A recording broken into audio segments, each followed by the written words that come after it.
नमस्ते नमस्कार। जय हिंद दोस्तों। एक बार पुनः आपका इंग्लिश प्लेटफॉर्म में स्वागत है। इंग्लिश प्लेटफॉर्म में आपका स्वागत है। आशा करता हूँ कि आप अच्छे ही होंगे। और देखिए, आज आपके लिए एक पोएट्री का एक इम्पोर्टेंट चैप्टर एन एपिटाफ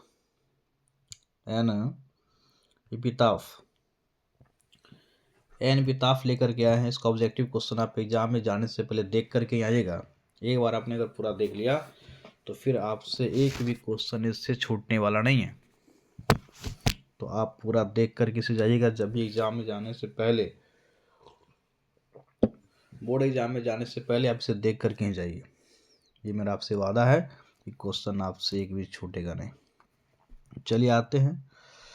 कहता है एपिटाफ। पहला क्वेश्चन लिखा हुआ है कि एपिटाफ क्या है। पहले तो ये जानते हैं एपिटाफ है क्या। तो कहता है एपिटाफ का मतलब होता है एपिटाफ। सवाल आपसे ही पूछा एपिटाफ है क्या, तो बताना आपको N inscription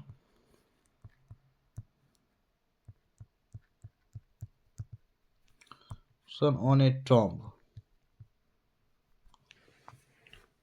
N inscription on A tomb. Inscription का मतलब होता है उत्कीर्ण और टॉम्ब का मतलब होता है मकबरा। टॉम्ब का मतलब क्या होता है? मकबरा। तो मकबरा या स्मारक के ऊपर जो कुछ भी लिखा हुआ है, सवाल ये स्मारक बना हुआ है, इसके ऊपर जो कुछ भी लिखा हुआ है ना, उससे हम लोग क्या बोलेंगे? एपिटाफ। ठीक है, यहाँ सीधा समझिए आप। जैसे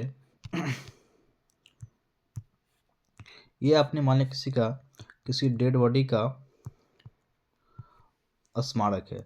इसके ऊपर जो कुछ भी लिखा है उसका नाम लिखा हुआ है,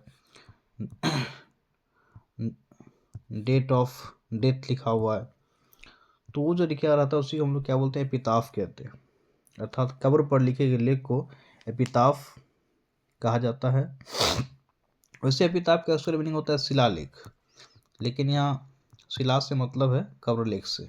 ठीक है, देखिए देखते हैं। तो पहला कह रहा है question, an epitaph is written by. इस कविता के जो कवि हैं का नाम क्या है? ठीक, कविता के कवि का नाम है, पहला ऑप्शन जॉन किट्स है। इनको आप जानते हैं जॉन किट्स के बारे में। इन्होंने क्या लिखा है हम लोग पढ़ चुके हैं, और टू ऑटम।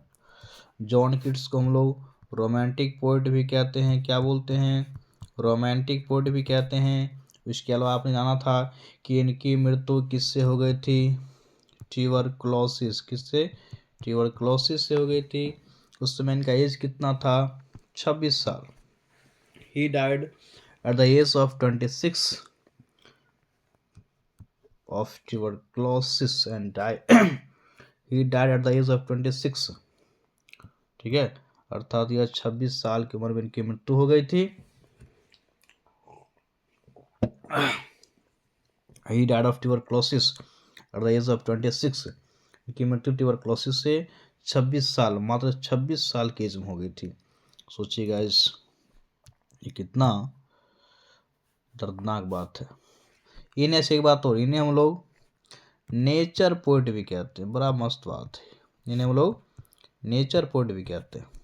ठीक है, नेचर पोइट भी इन्हें हम लोग कहते हैं।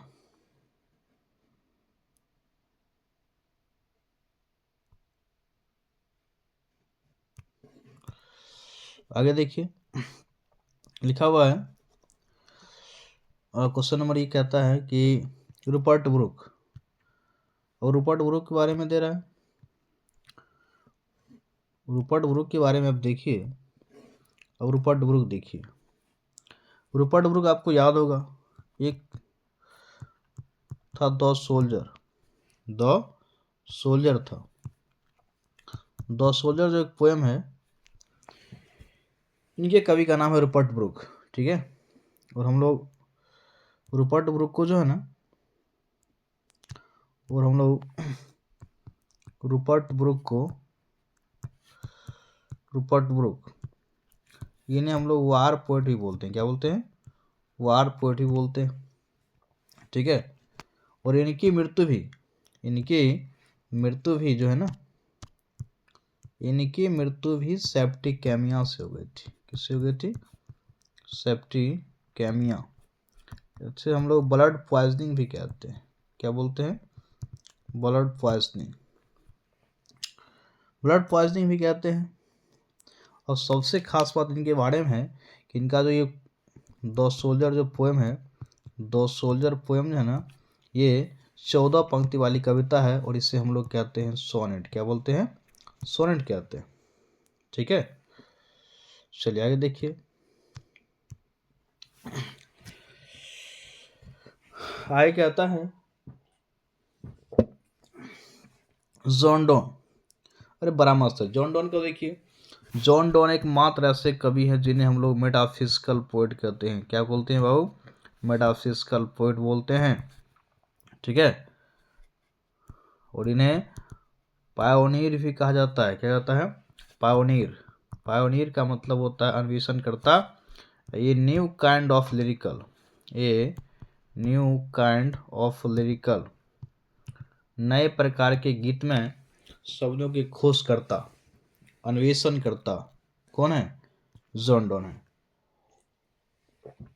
आपको याद होगा कि जॉन डॉन जो है एक कविता लिखी, उसका नाम है, क्या नाम है? तो sweetest love I do not go ना, sweetest love I do not go इन्हीं का लिखा हुआ है। ये कविता का टाइप पूछेगा आपसे तो बताना ये कविता लव पोएम है। कैसा पोएम है ये? लव पोएम है। सिंपल सी बात है, लव पोएम है और आपको याद भी होगा। चलिए, और ये कॉन्टिनेंटल ट्रिप पर जाते हैं घूमने के लिए। और कहाँ जाते हैं? तो जर्मनी की यात्रा पर। और सबसे बड़ी बात क्वेश्चन पूछता है कि इनका मानना है कि डैश पूछेगा आपसे, डैश इज सर्टेन, क्या निश्चित है इनका मानना है? इनका नहीं मानना है, ये तो खैर क्या ही नहीं पूछेगा आपसे। इनका मानना है क्या निश्चित है? तो मौत निश्चित है। मौत क्या है? निश्चित है। तो हर कोई जानता है कि मौत क्या है? निश्चित है। सवाल अगर आपसे एग्जाम में पूछे डैश इज सर्टेन तो क्या मारेंगे? Death is certain. अब आ गया हमारा लास्ट ऑप्शन, वाल्टर डिलामेर ना। वाल्टर डिलामेर एपिताफ का मतलब मैंने ये बताया था। यहाँ पर चर्चा किसके बारे में हो रही है? कब्र। किसके बारे में हो रही है? कब्र। वाल्टर डिलामेर, डिला मतलब हम लोग समझेंगे ढेला। क्या समझेंगे? ढेला। तो कब्र पर हम लोग क्या मार देंगे भाई? ढेला। क्या मार देंगे? ढेला। ठीक है। तो कब्र पर ढेला हमारे से याद हो जाएगा वाल्टर डिलामेर। तो एपिताफ कवि का नाम क्या हो जाएगा? वाल्टर डिलामेर। ठीक है। तो मेरा ऑप्शन नंबर जो है ना, कौन सा ही हो जाएगा? डी। ठीक है। इनके बारे में आप जानिए। अब डिलामेर को हम लोग चिल्ड्रंस पोएट ही बोलते हैं। क्या बोलते हैं? Children's poet. इन्हें हम लोग चिल्ड्रंस पोएट कहते हैं। ठीक है। इनका कुछ बुक है वो भी आप जानिए। डिलामेर के बारे में पहले आप जानिए कुछ चीज़। ये खास बात क्या है देखिए, डिलामेर के बारे में खास बात क्या है कि इन्हें जो है पहले इनका जन्म देखिए। इनका जन्म इंग्लैंड, कहाँ होता? इंग्लैंड में एक शहर है, उसका नाम है केंट। क्या नाम है? केंट हुआ था। और वहाँ का एक गांव का नाम है कार्ल्टन, CHARLTON, कार्ल्टन। इंग्लैंड के केंट शहर के कार्ल्टन नामक गांव में इनका जन्म हुआ था। ठीक है। तो गांव का नाम पूछता नहीं है, आपको ध्यान रखना है इंग्लैंड। इनका जन्म कहाँ हुआ था? इंग्लैंड हुआ था। दूसरी बात, जब ये 4 वर्ष के थे, एट द एज ऑफ 4, जब ये 4 वर्ष के थे ना, जब ये 4 वर्ष के थे उस समय इनके पिता की मृत्यु हो गई थी।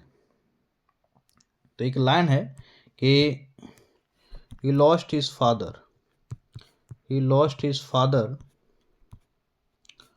at the age of 4, at the age of 4, and had to move with his family to London. तो इन्हें पूरे परिवार के साथ कहना पर गया था लंदन। यही पूछे आपसे डिलामेयर साहब जो है कहाँ जाके सेटल्ड हो गए थे, तो कहाँ जा कर के, तो लंदन में अपने पूरे परिवार के साथ। जब इनका उम्र 4 वर्ष का था तो इनके पिता का क्या हो गया था, देहांत हो गया था। ठीक है, चलिए आगे देखिए। कुछ इनका बुक भी है, वो भी आप जान सकते हैं। डिलामेयर का बुक देखिए लिखा हुआ है पीकॉक पाई, और एक है सॉन्ग्स फॉर चिल्ड्रेन, इन्हीं का लिखा हुआ है, सॉन्ग्स फॉर चिल्ड्रेन और पीकॉक पाई। चलिए अब आगे बढ़ते हैं। क्वेश्चन नंबर 2 देखिए, वाल्टर डिलामेयर वाज बोर्न, इनका जन्म कब हुआ था, तो इनका जन्म हुआ था 1872, गलत है, 74 गलत है, 1873, इनका जन्म 1873 में, 1873 में इनका जन्म हुआ था, 1873 में इनका जन्म हुआ था। ठीक है, और 1915 में इनकी मृत्यु हो गई थी। 1915 क्या होती, एक सेकेंड, ये हो गया 1915 नहीं बल्कि 1956 में, 1873 में इनका जन्म हो गया था और 1956 में इनकी मृत्यु हो गई थी। ठीक है, चलिए आगे देखिए, कुछ खास है नहीं। डिलामेयर डाइड इन, इन्होंने बताया भी आपको इनकी मृत्यु कब हो गई थी, तो 1956 में। चलिए आगे बढ़िए। 4 नंबर सवाल कहता है कि डिलामेयर बिलोंग्स टू, इनका संबंध कहाँ से, बिलोंग मतलब होता है संबंध, का संबंध कहाँ से है, तो कहता है इनका संबंध कहाँ से है, तो कह रहा है अमेरिका, नहीं, आपको याद होगा अमेरिका से संबंध है इनका, अमेरिका से संबंध है आपका, अमेरिका से संबंध है, याद रखना, खूब पूछता है क्वेश्चन। वाल्ट विटमैन का संबंध अमेरिका से है। इन्होंने कौन सा पोएम लिखा है, सॉन्ग ऑफ माई सेल्फ। ठीक है, इन्होंने ही 12 साल की उम्र तक कारपेंटर का काम किया था, 12 साल की उम्र तक। ठीक है, ऑप्शन नंबर बी देखिए, इंग्लैंड, तो ये मैंने पढ़ा है आपको, इंग्लैंड से ही इनका संबंध है। इंग्लैंड के शहर का एक क्या नाम है, कैंट, गांव का नाम क्या है, कार्लटन, इसी कार्लटन नामक गांव में इनका जन्म हुआ था। ठीक है, और 4 साल के एज में इनकी पिता क्या हुए थे, मृत्यु हुई थी। जब ये 4 साल के थे उस समय इनके पिता क्या हुए थे, मृत्यु हो गई थी। चलिए, ऑप्शन नंबर सी कहता है जापान, जापान कहता है, जापान आपको याद होगा सुगा के बारे में, सिगानोया, इसमें एक कैरेक्टर था सेबी न, जो कदुआ पर, गॉड्स पर कलाकारी करता था, कद्दू पर न। ये 12 साल की उम्र का था, फिर भी ये प्राइमरी स्कूल में ही पढ़ रहा था। कौन, सेबी। तो पूछेगा आपसे सिगानोया, ये राइटर हैं, ऑथर हैं, इनका संबंध कहाँ से है, जापान से, फ्रांस के जो कोई है नहीं, तो जापान ने बता दिया आपको। ये पढ़ना एक चैप्टर था ना, द आर्टिस्ट के लेखक का नाम क्या है, सिगानोया, इनका संबंध कहाँ से है, जापान से। देखिए क्वेश्चन नंबर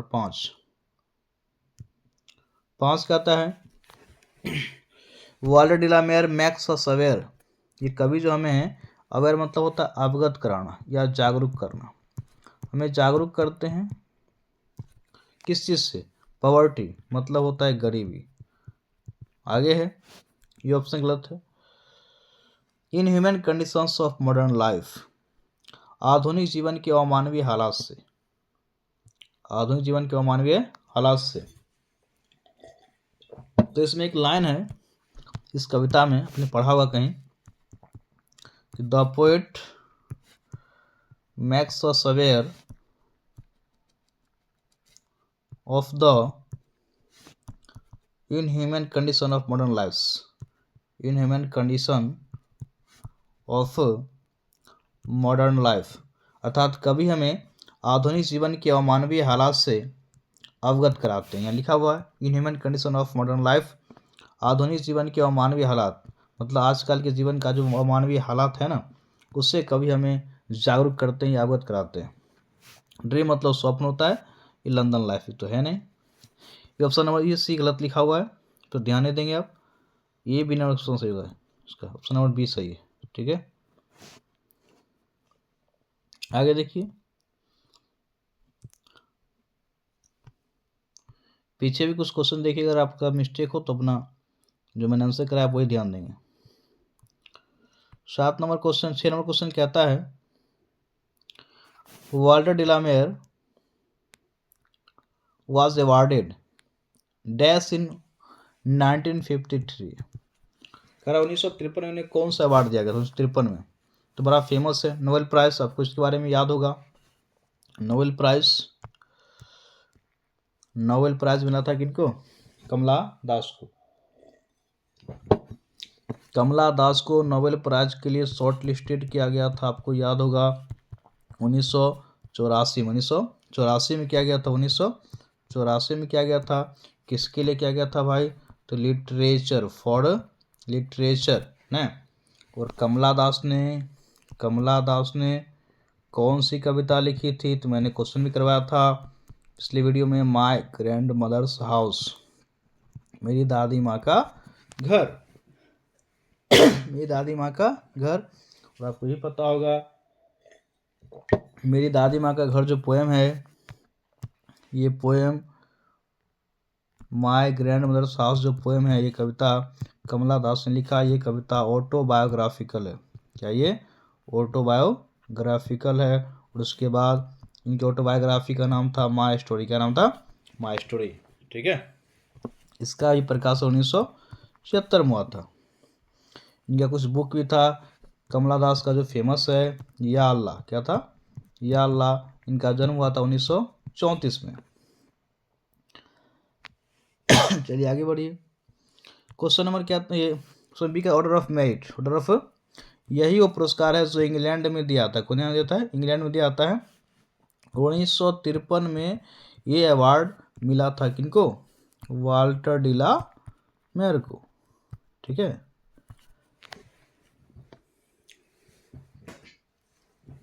मिला था उनको ये। और ये अवार्ड इनको दिया कौन था भाई? तो ये अवार्ड इनको दिया था क्वीन महारानी एलिजाबेथ सेकेंड। ध्यान रखना, सेकेंड मारना। Elizabeth II honored him with the Order of Merit in 1953। आगे देखिए, हर एक ऑप्शन आपको हम बता रहे हैं। ऑप्शन नंबर सी देखिए, पुलित्जर प्राइज। पुलित्जर कौन दिया है? तो पुलित्जर मिला इनको, पुलित्जर W.H. ऑर्डन। हम लोग पढ़े थे क्वेश्चन, W.H. ऑर्डन को मिला है पुलित्जर प्राइज। कब मिला है? तो 1948 में। ऑर्डन साहब ने क्या लिखा है भाई? एक पोएम है now the leaves are falling fast. Now the leaves are falling fast ना।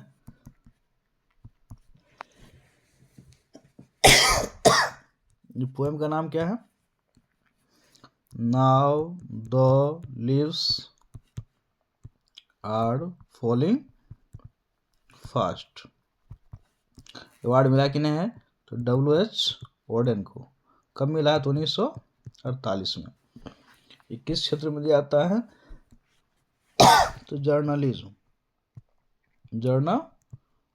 में दिया जाता है, पत्रकारिता में दिया जाता है।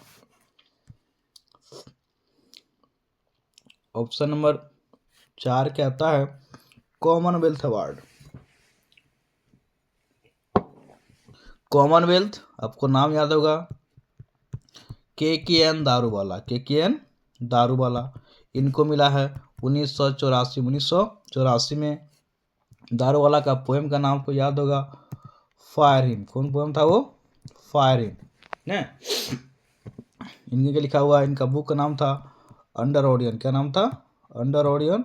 और क्रॉसिंग ऑफ रिवर्स ना, इन्हीं का लिखा हुआ है। एक था अपैरिशन इन अप्रैल, अपैरिशन इन अप्रैल, इन्हीं का लिखा हुआ है।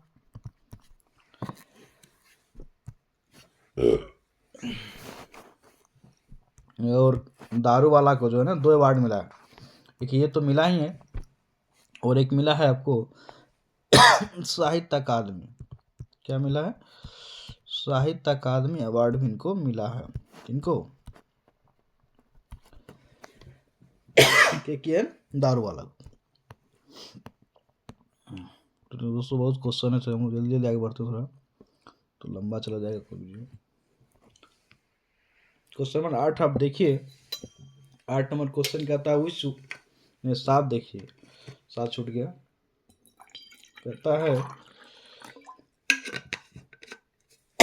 In the poem the beautiful lady, in the poem the beautiful lady belongs to, इस कविता में सुंदर महिला का सम्मान, सुंदर महिला का मतलब जो है ना, ये कवि की प्रेमिका या पत्नी कहिए, डैश के उनका संबंध कहाँ से, उसका संबंध किस से नहीं है, नॉर्थ से नहीं है, साउथ से नहीं है, पश्चिम देश से। कहाँ से है, पश्चिम देश से, अर्थात वेस्ट कंट्री। कहाँ से है ये, उनका उनकी महिला, उस महिला का संबंध कहाँ से है, वेस्ट कंट्री से। ठीक है, चलिए आगे देखिए 8 नंबर, कहता which one of the following is the famous work of de la Mare, de la Mare का प्रसिद्ध रचना कौन सा है, वर्क का मतलब रचना होता है, प्रिंसेस तो है नहीं। लेमिया, आपको याद है लेमिया लिखा हुआ है इनका जॉन किट्स का, लेमिया एंड हिपेरियन जॉन किट्स का लिखा हुआ है। पीकॉक पाई, पीकॉक पाई ये इन्हीं का लिखा हुआ है, पीकॉक पाई। और आपको याद होगा एक और songs for children, songs for children इन्हीं का लिखा हुआ है। ओथेलो, ओथेलो जो है ये आपको शेक्सपियर का लिखा हुआ, बड़ा फेमस बुक है ओथेलो, शेक्सपियर का लिखा हुआ है, इसको आप याद कर लेंगे। शेक्सपियर का और भी आपको याद होगा हैमलेट, शेक्सपियर का लिखा हुआ है। Venus, Venus and Adonis Shakespeare का लिखा हुआ है। ठीक है, the marriage of true minds Shakespeare का लिखा हुआ है, the marriage of true minds Shakespeare का लिखा हुआ है। टोटल 154 सोनेट, 154 सोनेट यही इनका। चलिए आगे देखिए, क्वेश्चन अगला है, अब ये लाइन है पोएम, कहता है light by step and heart was C, इसका मतलब है उनकी पत्नी को घूमने का बहुत ज़्यादा शौक था। ये लाइन पूछ रहा है कि लाइन कहाँ से लिया गया है, तो याद रखना होगा आपको, ये लाइन एन ताप, ऑप्शन नंबर डी एन ताप का लाइन है ये। ठीक है, सॉन्ग ऑफ माई सेल्फ का आपको याद होगा, इनके बारे में कवि का नाम क्या था, ऊपर भी बताए थे, वाल्ट व्हिटमैन। क्या नाम था, वाल्ट व्हिटमैन। इनका संबंध कहाँ से था, अमेरिका। कहाँ से था, अमेरिका से। फायरिंग की कवि का नाम क्या है, के.एन. दारूवाला। क्या नाम था, के.एन. दारूवाला, के.एन. दारूवाला। और टू ऑटम की कवि का आपको नाम याद होगा, क्या नाम था, और टू ऑटम, जॉन किट्स। क्या नाम था, जॉन किट्स। इनकी मृत्यु क्या साल में, 26 साल में, किससे, तो ट्यूबरक्लोसिस, किससे, ट्यूबरक्लोसिस हो गई थी। ठीक है, और इन्हें हम लोग जॉन किट्स को बोलते हैं रोमांटिक पोएट। क्या बोलते हैं, रोमांटिक पोएट कहते हैं। ठीक है, इन्हें हम लोग नेचर पोएट भी बोलते हैं। क्या बोलते हैं, नेचर पोएट भी कहते हैं। ठीक, चलिए आगे देखिए, ये इसका हमसे गलत दिया हुआ है, गलत टाइप हो गया है। आगे देखिए, कहता है द लेडी, द लाइन से, the line, the line, the line I think she was the most beautiful lady, कवि का मानना था कि मेरे विचार से वह सबसे अधिक सुंदर महिला थी। भाई हर आदमी को लगता है कि उसकी कन्या, उसकी पत्नी सबसे ज़्यादा सुंदर होती हैं। तो उन्हें भी लगता था कि मेरी कन्या सबसे ज़्यादा सुंदर है, ये हूर की परी है। तो देखिए वो कह रहे हैं कि ये लाइन कहाँ से लिया गया है। तो ये लाइन स्नेक का तो है नहीं। स्नेक के बारे में आपको याद होगा, स्नेक की कवि का नाम क्या था? D.H. Lawrence, D.H. लॉरेंस ना। फायर हमको याद होगा के एन दारवाला, के एन दारवाला। और टू ऑटम आपको याद हो गया जॉन किट्स, जॉन किट्स। बचे क्या? एन.ए.पी. ताफ, एन.ए.पी. ताफ का ये लाइन। ठीक है, चलिए आगे देखिए। 11 कहता है वाल्टर डिलामेयर वास अवार्डेड ऑर्डर ऑफ मेरिट से इन्हें सम्मानित किया गया था। ऑर्डर ऑफ मेरिट से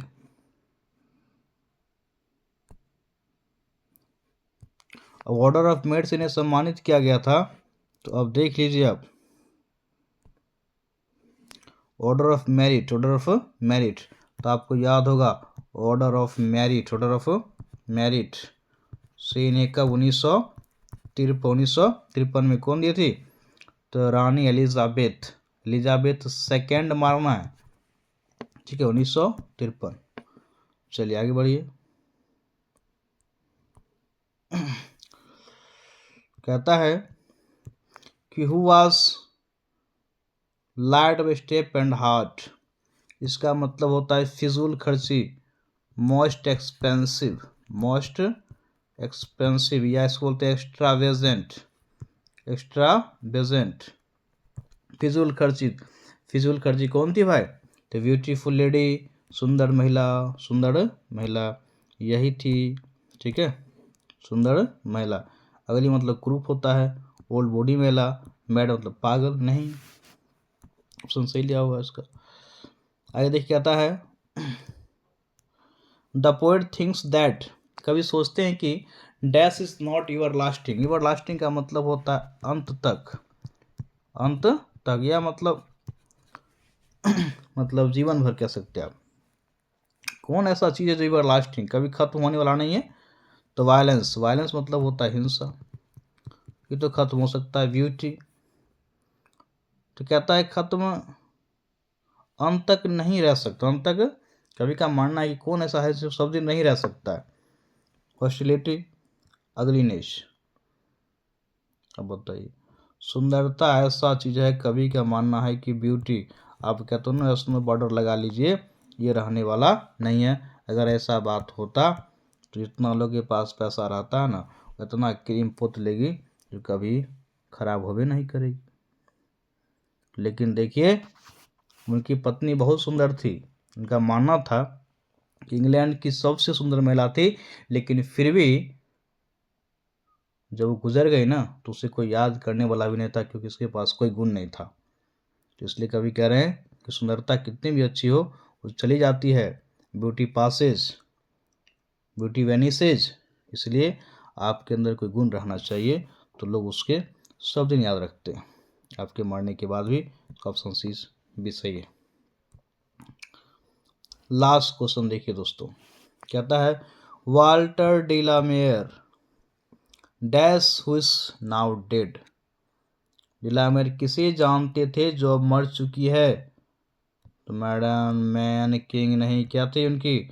महिला पत्नी थी, अर्थात तो लेडी। लेडी का संबंध कहाँ से था पूछेगा आपको?